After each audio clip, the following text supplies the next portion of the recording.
नमस्कार, आप देख रहे हैं जनहित टाइम्स में हूं आपके साथ समीक्षा तिवारी।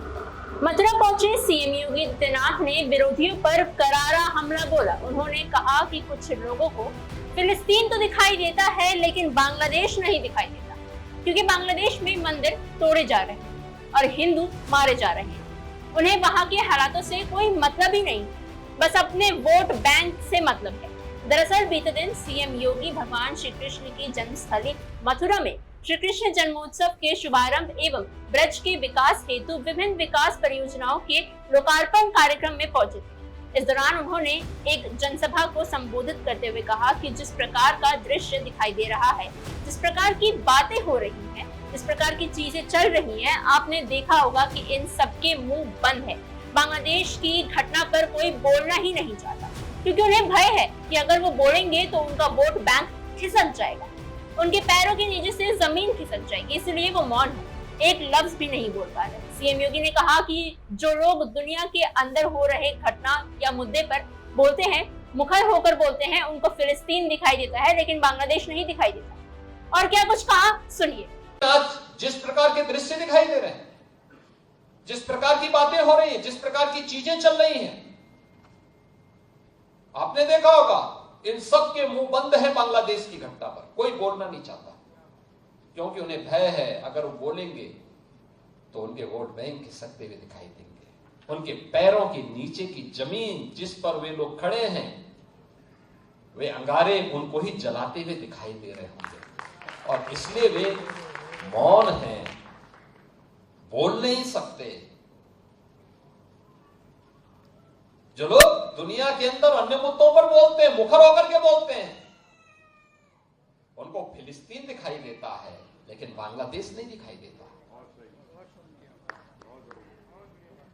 उनको दुनिया के अंदर अन्य जगह दिखाई देती है लेकिन बांग्लादेश नहीं दिखाई दे रहा है, क्योंकि वहां मंदिर तोड़े जा रहे हैं और हिंदू मारा जा रहा है, संतों पर अत्याचार हो रहा है। और इसीलिए हम सबको वर्तमान की इन चुनौतियों को देखना पड़ेगा। याद करना, 1947 के पहले बांग्लादेश भी भारत का हिस्सा था। हमें ये नहीं भूलना चाहिए।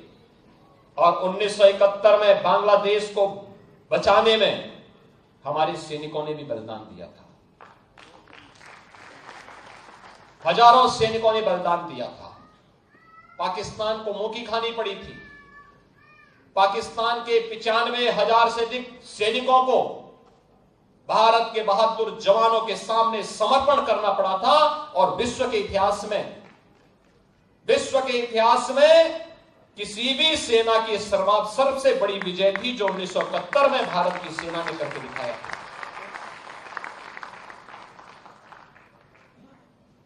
इसलिए हम सबको वर्तमान में अपने आप को उसके लिए तैयार करना होगा, देखना होगा। यह देश रहना चाहिए, सनातन धर्म हर हाल में रहना चाहिए, हमारी विरासत का हर हाल में संरक्षण होना चाहिए, और उसी विरासत के संरक्षण की दिशा से ये विकास के कार्य उसके साथ जोड़े जा रहे हैं, उसको आगे बढ़ाने का काम हो रहा है। उन्होंने ये भी कहा कि हमें ये नहीं भूलना चाहिए कि 1971 में बांग्लादेश को बचाने में हमारे हजारों सैनिकों ने भी बलिदान दिया था। पाकिस्तान को मुंह की खानी पड़ी। तब पाकिस्तान के 95,000 से अधिक सैनिकों को भारत के बहादुर जवानों के सामने समर्पण करना पड़ा था, और विश्व के इतिहास में ये किसी भी सेना की सबसे बड़ी विजय थी जो 1971 में भारत की सेना ने करके दिखाया था। इसलिए हम सबको वर्तमान में अपने आप को उसके लिए तैयार करना होगा। देखना ये होगा कि देश रहना चाहिए, सनातन धर्म हर हाल में रहना चाहिए, हमारी विरासत का हर हाल में संरक्षण होना ही चाहिए। आपके इस खबर पे क्या राय है, हमें कमेंट सेक्शन में जरूर बताइए। देश और दुनिया की तमाम खबरों के लिए बने रहिए जनहित टाइम्स।